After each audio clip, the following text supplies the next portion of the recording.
a recompensa prometida. Apocalipse 2:7. Ao que vencer, dar-lhe-ei a comer da árvore da vida, que está no meio do paraíso de Deus. Esta é a recompensa futura para todos os vencedores, de todas as eras. Quando a última chamada para a batalha soar, quando nossa armadura tiver sido deixada, então descansaremos no paraíso de Deus, e nossa parte será a árvore da vida para sempre. A árvore da vida. Não é essa uma bela figura de linguagem?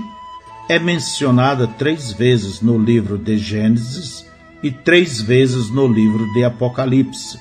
Em todos os 6 lugares é a mesma árvore e simboliza exatamente a mesma coisa. Mas o que é a árvore da vida? Bem, em primeiro lugar teríamos que saber o que a árvore propriamente dita representa. Em Números 24:6, quando Balaão descreveu Israel, ele diz que como árvores de sândalo o Senhor os plantou. Árvores, por toda a Escritura, refere-se a pessoas, como no Salmo 1. Portanto, a árvore da vida deve ser a pessoa da vida, e essa é Jesus. Agora, no jardim do Éden, havia 2 árvores situadas no meio dele. Uma era a árvore da vida e a outra era a árvore da ciência do bem e do mal. O homem deveria viver da árvore da vida, porém não devia tocar na outra árvore, senão morreria. Mas o homem tomou da outra árvore, e quando fez, a morte entrou nele pelo seu pecado, e ele ficou separado de Deus. Agora, essa árvore lá atrás do Éden, essa árvore que era a fonte da vida, era Jesus. Em João capítulo 6-8, Jesus se apresenta como a fonte da vida eterna. Ele chamou a si mesmo de pão do céu. Ele falou em dar a si mesmo e que se um homem comesse dele nunca morreria.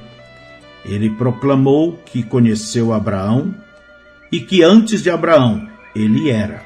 Ele profetizou que ele mesmo lhes daria águas vivas, que se um homem bebesse jamais teria sede novamente, mas viveria eternamente.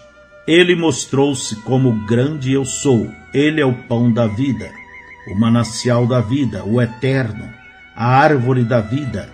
Ele estava lá atrás no Éden, no meio do jardim, assim como ele estará no meio do paraíso de Deus.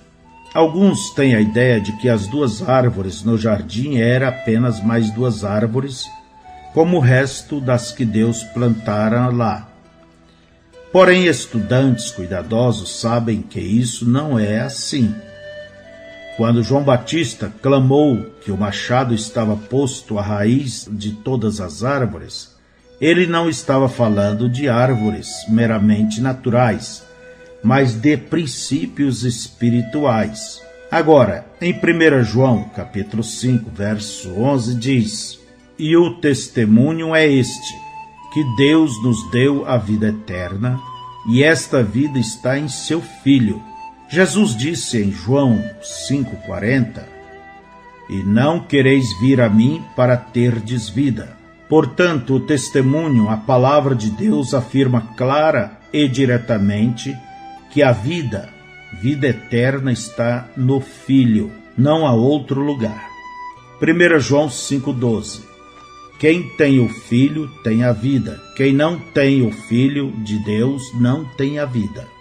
Agora, uma vez que o testemunho não pode mudar, ser tirado dele ou acrescentado a ele, então permanece o testemunho de que a vida está no Filho. Uma vez que isto é assim, a árvore no jardim tem que ser Jesus. Muito bem, se a árvore da vida é uma pessoa, então a árvore da ciência do bem e do mal é uma pessoa também. Não pode ser de outra forma. Assim, o justo e o maligno estavam lado a lado lá no jardim do Éden. Ezequiel, capítulo 28, da parte do verso 13. Satanás, estavas no Éden, jardim de Deus. Aqui é onde recebemos a verdadeira revelação da semente da serpente. Eis o que realmente aconteceu no jardim do Éden. A palavra diz que Eva foi enganada pela serpente. Na realidade, ela foi seduzida pela serpente. Diz em Gênesis 3:1, ora, a serpente era mais astuta que todas as animarias do campo que o Senhor Deus tinha feito. Este animal era tão próximo de um ser humano, sendo todavia puro animal, que podia raciocinar e falar. Era uma criatura ereta e era algo entre um chimpanzé e um homem, porém mais próximo de um homem. Ele era tão próximo do ser humano que sua semente podia, e de fato misturou-se com a da mulher, e fez com que ela concebesse. Quando isto aconteceu, Deus amaldiçoou a serpente. Ele mudou cada osso do corpo da serpente de forma que ela teve que rastejar como uma cobra. A ciência pode procurar o quanto queira, mas não encontrará o elo perdido. Deus cuidou disso. O homem é sabido e pode ver uma associação do homem com o animal, e ele tenta prová-lo por meio da evolução. Não há nenhuma evolução. Porém, o homem e o animal de fato se misturaram. Esse é um dos mistérios de Deus que permaneceu oculto, mas aqui está revelado. Aconteceu bem lá atrás, no meio do Éden, quando Eva afastou-se da vida para aceitar a morte. Note o que Deus lhes disse no jardim. Gênesis 3:15. E porém inimizade entre ti e a mulher, e entre a tua semente e a sua semente. Esta te ferirá a cabeça, e tu lhe ferirás o calcanhar. Se damos crédito à palavra de que a mulher teve de fato uma semente, então a serpente seguramente deve ter tido uma semente também. Se a semente da mulher foi um filho varão, sem a participação do homem, então a semente da serpente terá que ser no mesmo padrão, ou seja, outro varão deve nascer sem a intervenção de um varão humano. Não há estudioso que não saiba que a semente da mulher foi Cristo, que veio por intermédio de Deus sem relação sexual humana. Da mesma forma é também bem conhecido que o prenunciado ferimento da cabeça da serpente foi em verdade uma profecia concernente ao que Cristo realizaria contra Satanás na cruz. Lá na cruz, Cristo feriria a cabeça de Satanás, enquanto Satanás feriria o calcanhar do Senhor. Esta porção da Escritura é a revelação de como a semente literal da serpente foi semeada na terra, assim como temos o relato de Lucas, capítulo 1, verso 26 ao 35, onde é apresentado o exato relato de como a semente da mulher veio a manifestar-se fisicamente sem a intervenção do varão humano. E no 6º mês, foi o anjo Gabriel enviado por Deus a uma cidade da Galileia, chamada Nazaré, e uma virgem desposada com um varão, cujo nome era José, da casa de Davi. E o nome da virgem era Maria. E, entrando o anjo aonde ela estava, disse: Salve, agraciada, o Senhor é contigo. Bendita és tu entre as mulheres. E vendo-o, ela turbou-se muito com aquelas palavras e considerava que saudação seria esta. Disse-lhe então o anjo: Maria, não temas, porque achaste graça diante de Deus. Eis que em teu ventre conceberás e dará à luz um filho, e pôr-lhe-ás o nome de Jesus. Este será grande e será chamado Filho do Altíssimo. E o Senhor Deus lhe dará o trono de Davi, seu pai, e reinará eternamente na casa de Jacó. E o seu reino não terá fim. E disse Maria ao anjo: Como se fará isto, visto que não conheço varão? E respondendo o anjo, disse-lhe: Descerá sobre ti o Espírito Santo, e a virtude do Altíssimo te cobrirá com a sua sombra, pelo que também o santo que de ti há de nascer será chamado Filho de Deus. Visto que a semente da mulher foi Deus reproduzindo-se literalmente em carne humana, assim a semente da serpente foi o caminho literal que Satanás encontrou, que lhe facultasse abrir a porta para ele próprio adentrar a raça humana. Era impossível para Satanás, porque ele é apenas um ser espiritual criado, reproduzir-se da maneira que Deus reproduziu a si mesmo. Por isso o relato de Gênesis conta como ele produziu a sua semente e introduziu-se ou injetou-se dentro da raça humana. Recorde também que Satanás é chamado a serpente. É de sua semente ou injeção dentro da raça humana que nós estamos falando. Antes mesmo que Adão tivesse conhecimento carnal de Eva, a serpente teve esse conhecimento primeiro que ele. E o que nasceu disto foi Caim. Caim era nascido, gerado, do maligno. 1 João 3,12. O Espírito Santo em João não poderia num lugar chamar Adão de maligno, pois isso é o que ele seria se tivesse gerado Caim, e em outro lugar chamar Adão de filho de Deus, o que ele era por criação. Lucas 3,38. Caim veio a ser no caráter como seu pai, um causador de morte, um assassino. Seu completo desacato a Deus, quando encarado pelo Todo-Poderoso, em Gênesis 4, versos 5, 9, 13 e 14, mostra-o como sendo de características completamente inumanas, aparentando até sobrepujar qualquer relato que temos na Escritura concernente a uma confrontação de Satanás por Deus. Mas para Caim e para sua oferta não atentou. Irou-se Caim fortemente e descaiu-lhe o seu semblante. E disse o Senhor a Caim: Onde está Abel, teu irmão? E ele disse: Não sei, sou eu guardador de meu irmão? Então disse Caim ao Senhor: É maior a minha maldade que a que possa ser perdoada. Eis que hoje me lanças da face da terra, e da tua face me esconderei, e serei fugitivo e vagabundo na terra, e será que todo aquele que me achar me matará. Note a maneira exata em que o testemunho de Deus apresenta o relato dos nascimentos de Caim, Abel e Sete. Gênesis 4, 1.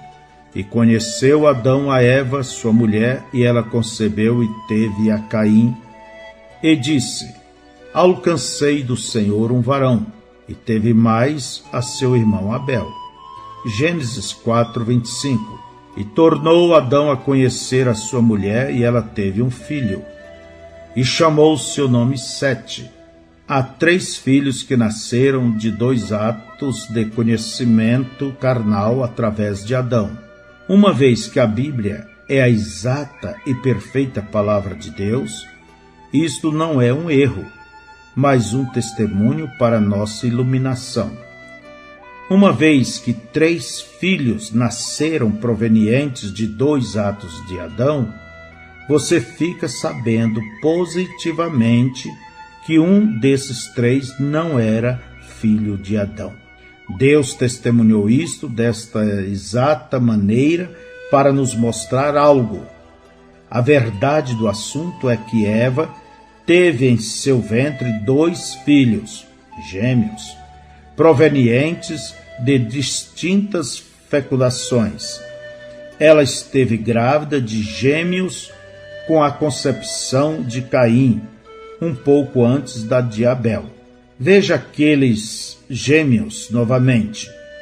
Um tipo perfeito como sempre, para aqueles que pensam que isso não é possível. Saibam que os registros médicos estão repletos de casos em que mulheres têm engravidado gêmeos que eram de óvulos distintos e diferentes inseminações, com a fertilização dos ovos ocorrendo em dias separados. E não apenas isso, mas alguns dos depoimentos mostram que os gêmeos foram gerados por homens diferentes. Recentemente, uma cobertura mundial foi dada a uma mãe norueguesa que estava processando seu marido a fim de obter sustento para si mesma e seus gêmeos, um dos quais era branco e o outro preto. Ela admitiu que tinha um amante negro. As duas concepções foram espaçadas cerca de 3 semanas. Em Belmont, Texas, em 1963, novamente os registros apresentaram um nascimento múltiplo, no qual as fecundações foram espaçadas de muitos dias, e na realidade tantos, que a mulher quase morreu juntamente com o filho em trabalho de parto. Agora, por que isto teve que ser assim? Por que foi que a semente da serpente precisou vir desta maneira? O homem foi criado para Deus, o homem havia de ser o templo de Deus, o lugar do repouso de Deus, o Espírito Santo, era o homem, o templo. Atos capítulo 7, 46 ao 51. Que achou graça diante de Deus e pediu que pudesse achar tabernáculo para o Deus de Jacó. E Salomão lhe edificou casa, mas o Altíssimo não habita em templos feitos por mãos de homens. Como diz o profeta, o céu é o meu trono e a terra o estrado dos meus pés. Que casa me edificareis? Diz o Senhor. Ou qual é o lugar do meu repouso? Porventura não fez a minha mão todas estas coisas? Homens de dura cerviz, incircuncisos de coração e ouvido, vós sempre resistis ao Espírito Santo, assim vós sois como vossos pais. Satanás tem sabido disto todo o tempo. Ele também quer habitar no homem, assim como Deus o faz. Porém, Deus tem reservado esse direito para si mesmo. Satanás não pode fazer isso. Somente Deus apareceu em carne humana. Satanás não pôde e não pode fazer isso. Ele não tem poderes criativos. A única maneira de Satanás executar o que ele queria fazer foi entrar na serpente no Éden, assim como ele entrou através de espíritos malignos nos porcos em Gadara. Deus não entra em animais, mas Satanás pode fazer e o fará para atingir seus fins. Ele não podia ter um filho diretamente através de Eva, como Deus fez com Maria. Portanto, ele entrou na serpente e então enganou Eva. Ele a seduziu e através dela Satanás teve vicariamente um filho. Caim foi portador das plenas características espirituais de Satanás e as características animalescas, sensuais, carnais da serpente. Não admira que o Espírito Santo dissesse que Caim era do maligno. Ele era. Agora, eu quero ventilar uma determinada prova que temos de que há uma clara afinidade entre o homem e o animal. É uma coisa física. Você sabe que pode-se tomar as células embrionárias de um feto em gestação e injetá-las em seres humanos? Então as células da tireoide irão diretamente para a tireoide humana. As células do rim irão diretamente para os rins humanos. Você percebe quão estupendo isto é? Alguma inteligência guia aquelas células animais exatamente para o lugar correto. Essa inteligência aceita aquelas células e as põe exatamente no lugar correto. Há uma afinidade entre o animal e o homem. Eles não podem intermisturar-se e reproduzir. Isso tem sido tentado. Mas lá atrás, no jardim, essa intermistura aconteceu de fato. E a afinidade química que ainda existe prova isto. Porque lá atrás no Éden, a serpente era uma criatura ereta. Ela era próxima do homem, era quase homem. Satanás tirou proveito das características físicas da serpente e usou-a para enganar Eva.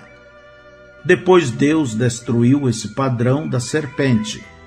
Nenhum outro animal pode misturar-se com o homem, mas a afinidade aí está. Agora que temos chegado a este ponto, deixe-me tentar consolidar seu pensamento sobre este assunto, para que você possa ver a necessidade da nossa discussão a respeito da doutrina da semente da serpente, como tenho feito. Nós começamos com o fato de que havia duas árvores no meio do jardim.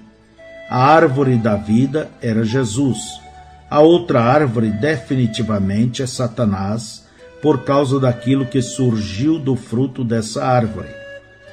Agora então, sabemos que ambas árvores tinham uma relação com o homem ou jamais teriam sido colocadas lá. Elas devem ter tido uma parte no plano e propósitos soberanos de Deus, no relacionamento delas com a espécie humana e com Ele próprio, ou jamais poderíamos imputar onisciência a Deus. Até agora, tudo isto é verdade, não é? Agora, a palavra indiscutivelmente expõe que desde antes da fundação da terra, era propósito de Deus compartilhar sua vida eterna com o homem. Efésios capítulo 1, do 4 ao 11. Como também nos elegeu nele antes da fundação do mundo, para que fôssemos santos e irrepreensíveis diante dele em caridade. E nos predestinou para filhos de adoção por Jesus Cristo, para si mesmo, segundo o beneplácito de sua vontade, para louvor e glória de sua graça, pela qual nos fez agradáveis a si no amado, em quem temos a redenção pelo seu sangue, a remissão das ofensas, segundo as riquezas da sua graça, que ele fez abundar para conosco em toda sabedoria e prudência, descobrindo-nos o mistério da sua vontade, segundo o seu beneplácito, que propuseram em si mesmo de tornar a congregar em Cristo todas as coisas, na dispensação da plenitude dos tempos, tanto as que estão nos céus como as que estão na terra. Nele, digo, em quem também fomos feitos a herança, havendo sido predestinados conforme o propósito daquele que faz todas as coisas, segundo o beneplácito de sua vontade. Apocalipse 13, verso 8. E adoraram-na, Satanás, todos os que habitam sobre a terra, esses cujos nomes não estão escritos no livro da vida do Cordeiro, que foi morto desde a fundação do mundo. Mas essa vida não podia e não seria compartilhada de nenhum outro modo, senão através de Deus manifestado na carne. Isto era uma parte de seu eterno e predestinado propósito. Este plano seria para louvor e glória da sua graça. Era o plano de redenção. Era o plano de salvação. Agora ouça atentamente. Deus, sendo Salvador, era necessário que ele predestinasse um homem que necessitasse de salvação, a fim de outorgar a si mesmo razão e propósito de ser. Isso é 100% correto. Em inúmeras escrituras o confirma, como faz o muito apontado versículo de Romanos 11:36. Porque por ele, para ele, são todas as coisas. Glória, pois, a ele eternamente. Amém. O homem não podia vir diretamente tomar daquela árvore da vida no meio do jardim.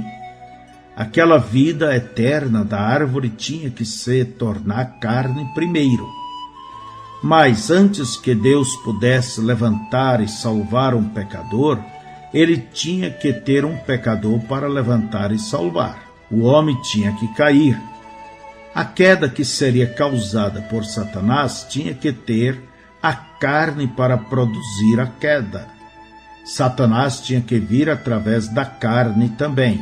Mas Satanás não podia vir através da carne humana para produzir a queda da maneira que Cristo viria em carne humana para restaurar os caídos. Mas havia um animal, a serpente, tão próximo do homem que Satanás pôde chegar a essa besta e através dessa besta pôde chegar à carne humana e causar a queda. E desse modo injetar-se na raça humana. Assim como Jesus um dia viria e se injetaria na raça humana, dentro de corpos humanos, até o ponto de uma ressurreição em que teríamos corpos semelhantes ao seu corpo glorificado. Assim, o que Deus arquitetou aqui no jardim foi seu plano predestinado. E quando Satanás ocasionou o que era necessário ao propósito de Deus, então o homem não pôde chegar à árvore da vida no jardim. Certamente que não era tempo. Porém, um animal tinha causado a queda, não tinha?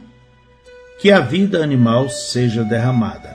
Foi tomado e seu sangue derramado, e então Deus teve comunhão com o homem novamente.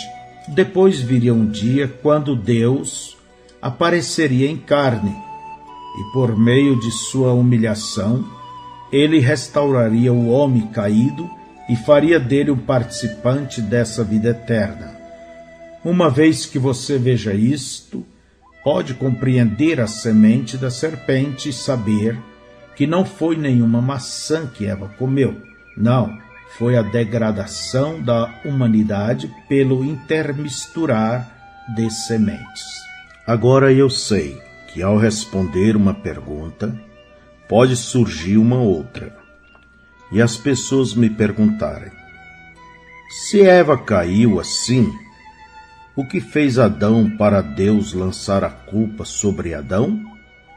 Isto é simples. A palavra de Deus está estabelecida para sempre no céu.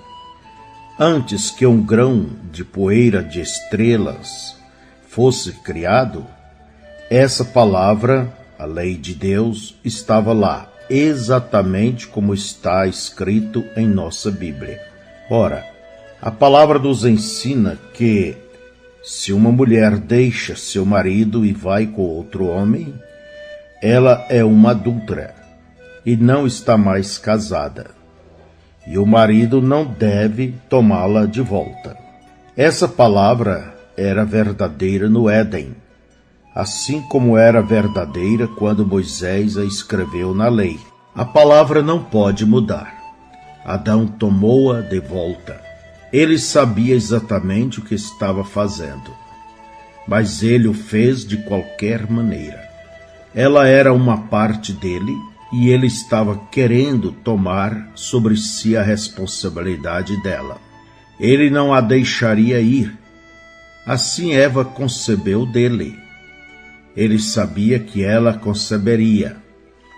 Ele sabia exatamente o que aconteceria à raça humana, e ele vendeu a raça humana ao pecado para que pudesse ter Eva, porque ele a amava.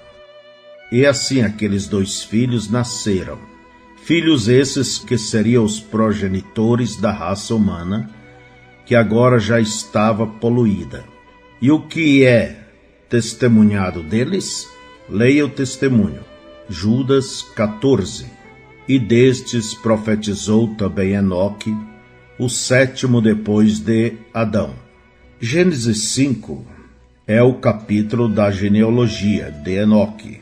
ele dá essa genealogia assim: primeiro, Adão; segundo, Sete; terceiro, Enos; quarto, Quenã; quinto, Maalalel; sexto, Jared; sétimo, Enoque. Note que Caim não é mencionado. A linhagem de Adão passa por Sete. Se Caim fosse filho de Adão, a lei do direito de primogenitura teria lhe dado direito à linhagem. Também deve ser notado cuidadosamente que em Gênesis 5:3 diz que Adão viveu 130 anos e gerou um filho à sua semelhança, conforme a sua imagem, e chamou seu nome Sete. Em nenhum lugar diz que Caim era a semelhança de Adão, embora ele tivesse que ser, se fosse seu filho, pois a lei de reprodução é enfática quanto a cada um produzir segundo a sua semelhança. Também devemos dar crédito ao fato de que em ambas as genealogias, em Gênesis e Lucas, Caim está faltando. Se Caim fosse filho de Adão, seria dito dele em algum lugar que e Caim de Adão, e Adão de Deus. Não diz isto porque não pode dizê-lo.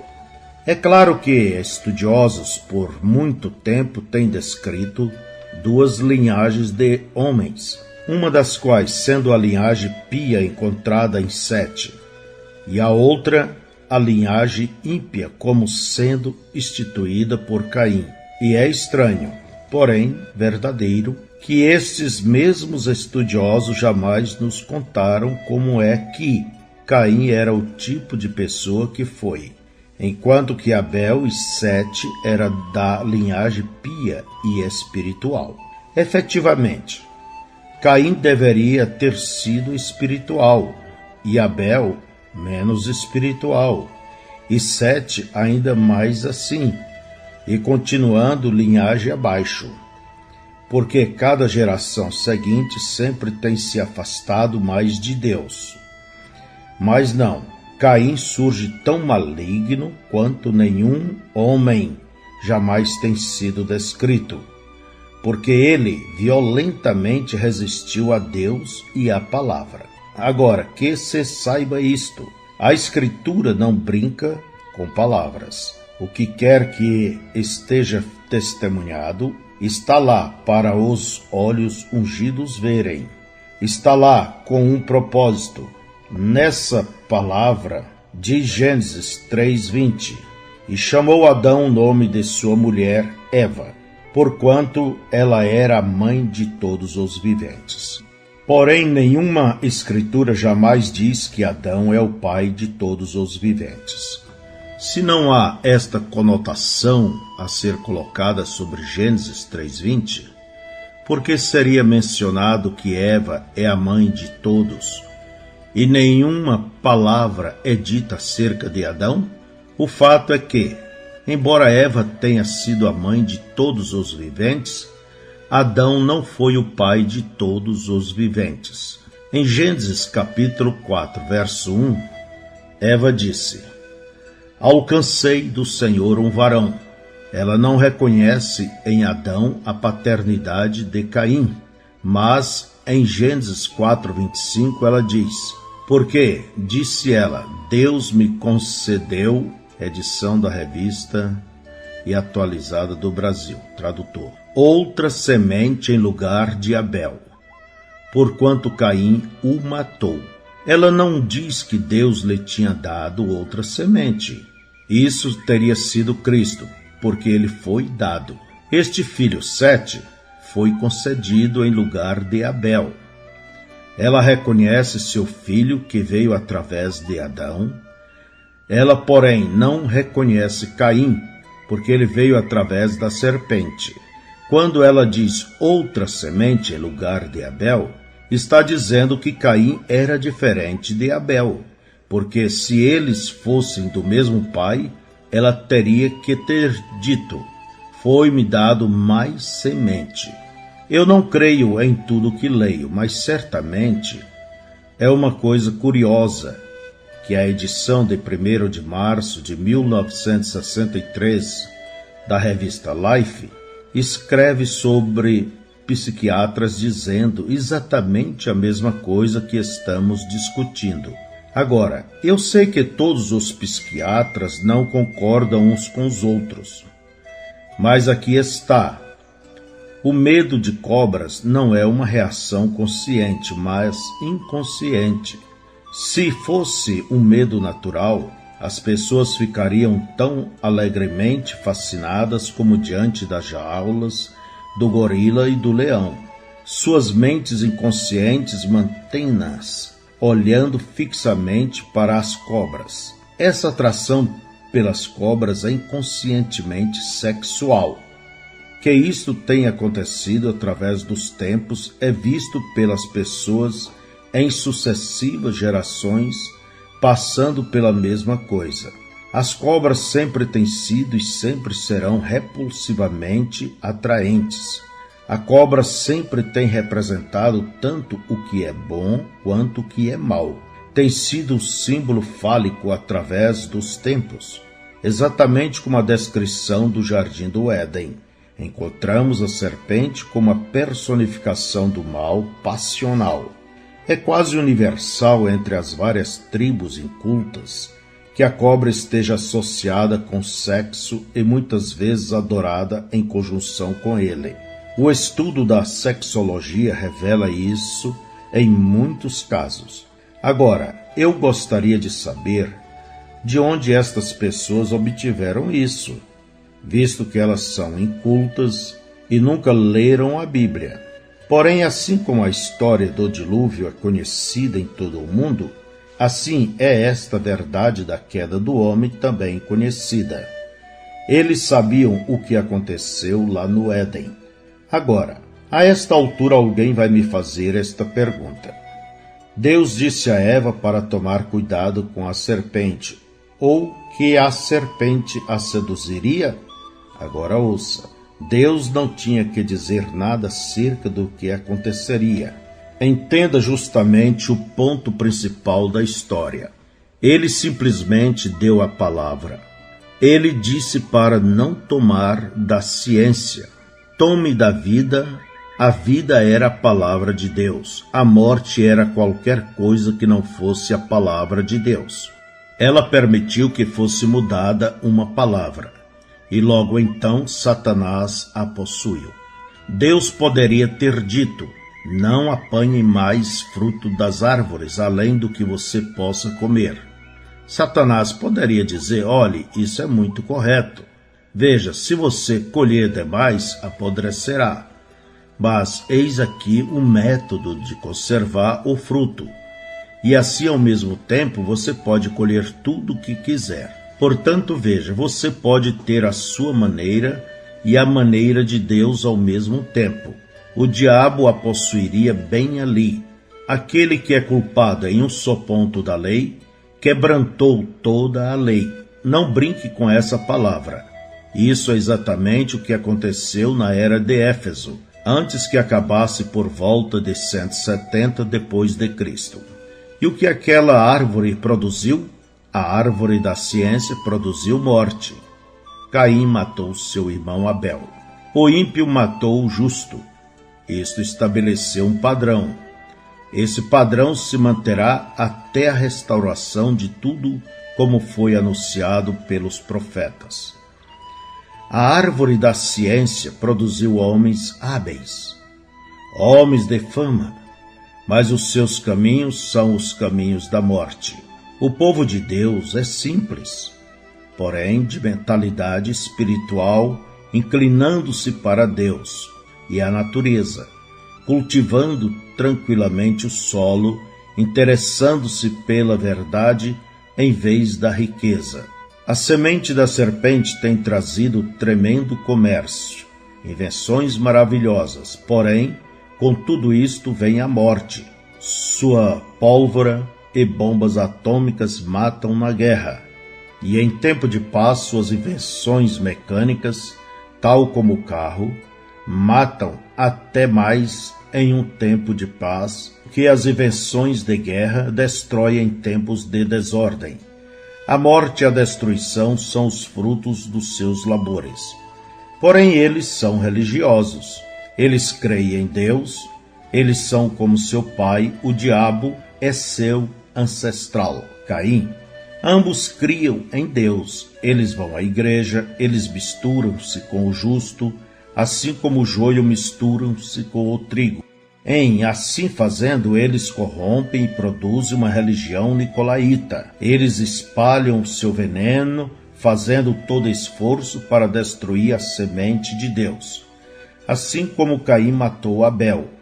Não há nenhum temor de Deus diante de seus olhos. Mas Deus não perde nenhum dos seus. Ele os guarda até na morte, e prometeu que no último dia ele os ressuscitaria. Conclusão. Ao que vencer, dar-lhe-ei a comer da árvore da vida, que está no meio do paraíso de Deus. Que pensamento tremendo é este! Aquela árvore da vida no jardim do Éden, que não podia ser aproximada por causa da queda de Adão, agora é dada ao vencedor. A espada inflamada do querubim guardião foi embainhada, mas não foi embainhada antes que sua lâmina ficasse ensanguentada com o sangue do cordeiro. Vamos meditar sobre esta verdade por um pouco de tempo, enquanto consideramos por que a árvore foi negada a Adão e a seus descendentes, porém agora concedida novamente. A intenção de Deus para com sua criação, o homem, é expressar suas palavras. Em Gênesis, Adão recebeu a palavra para que vivesse dela. Uma vida vivida da palavra seria a palavra expressada. Isso é verdade, não é? Mas viveu Adão dessa palavra? Não, porque ele deveria viver de toda a palavra. E ele falhou em atentar para toda a palavra. Então levantou-se Moisés. Que grande e poderoso homem ele era! Todavia ele também falhou em viver toda a palavra. E esse profeta, o tipo do grande profeta que viria, falhou irado em obedecer a palavra. E houve também Davi, o grande rei de Israel, um homem segundo o próprio coração de Deus. Ele falhou por adultério, quando foi tentado. Mas, finalmente, na plenitude do tempo, veio a cabeça, a saber, Jesus, que também precisou ser tentado para ver se ele viveria de toda a palavra que saísse da boca de Deus. Então Satanás foi frustrado, pois ali estava que vivia do está escrito. E aquela obra-prima de Deus venceu, refletindo a palavra de Deus. Então este ser perfeito manifestado foi dado à cruz, como o perfeito Cordeiro de Deus para o perfeito sacrifício. E na árvore ele recebeu as feridas de morte, para que nós, por ele e por causa dele, pudéssemos comer da árvore da vida. E então essa vida dada gratuitamente nos capacitasse a vencer e expressar a palavra de Deus. E agora, a estes filhos de Deus que vencem por ele, é dado o privilégio do paraíso de Deus e a constante comunhão de Jesus Cristo. Nunca mais haverá qualquer separação dele. Aonde ele for, sua noiva irá. O que é seu, ele compartilha com os seus amados numa relação de co-herdeiros. As coisas secretas serão reveladas, as coisas obscuras serão aclaradas. Conheceremos como somos conhecidos, e seremos como ele. Esta é a herança do vencedor que venceu pelo sangue do Cordeiro e a palavra de testemunho de Jesus Cristo. Como anelamos por aquele dia em que os caminhos tortuosos serão todos endireitados, e estaremos com ele um tempo sem fim, que esse dia possa apressar sua aparição e nós possamos nos apressar em obedecer sua palavra e assim provar nosso mérito em compartilhar de sua glória. Quem tem ouvidos, ouça o que o Espírito diz às igrejas. Quão trágico é que esta primeira era não ouviu ao Espírito, ao invés disso ouviu ao homem. Mas graças a Deus, nesta última era se levantará um grupo, a verdadeira noiva do último dia, e ela ouvirá ao Espírito. Nesse dia de densas trevas, a luz retornará através da palavra pura e nós retornaremos ao poder do Pentecostes para dar boas-vindas ao regresso do Senhor Jesus Cristo.